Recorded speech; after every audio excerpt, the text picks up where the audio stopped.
నాయకుడు యువ శ్రామికుడు విజ్ఞాన మహోన్నత శోభితుడు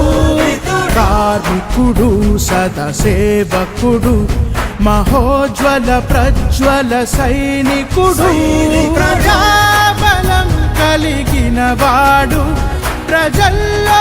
ఒక్కడు కదయితడు జగనన్న ఆశయ బలమితడు శ్రమించే గుణము కలవాడు నాటికి నేటికి వీరుడు వారిన రాజకీయాన్ని మార్చే ముదుగుడు వస్తున్నాడదిగో